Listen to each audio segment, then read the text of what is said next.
Focus 20 kelvins DPI Optical Sensor. Auto-calibrates across mouse mat and reduces cursor drift from lift-off and landing for industry-leading precision. Razer Optical Switches 70mm click durability. 3x faster than traditional mechanical switches. New Razer Optical mouse switches uses light beam-based actuation, registering button presses at the speed of light.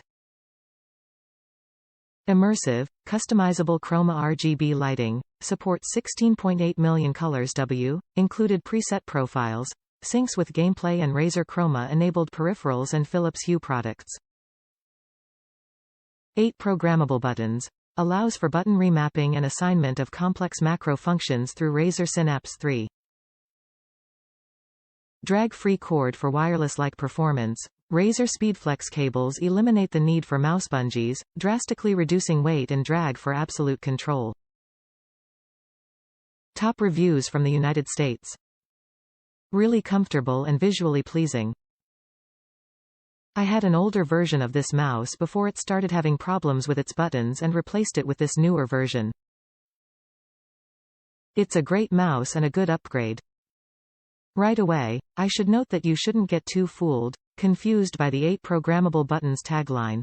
It's counting every single button on the mouse, including the standard left and right click and buttons to adjust settings on the bottom of the mouse that you would never use during normal gameplay or computer use. The only 2 extra buttons on this mouse for game binding are the 2 on the left side you can click with your thumb. The other buttons are left and right click, the mouse wheel, 2 buttons underneath the mouse wheel to adjust the DPI of the mouse, and a button on the bottom of the mouse to switch between profiles. So if you're wanting more buttons to use during gameplay, like, say, having an entire MMO hotbar on your mouse, this isn't the right one.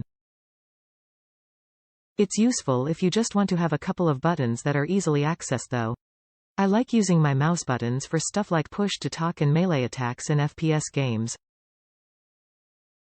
As for the changes compared to the previous version of the DeathAdder mouse, they're small but for my use they're good QOL changes. The biggest improvement is the spot underneath the side buttons where you're meant to rest your thumb. In the previous version this was a glued-on rubber pad that came off after a year or so or use.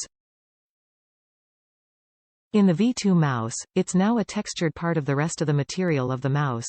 The only way it's coming off is if the entire mouse case comes off.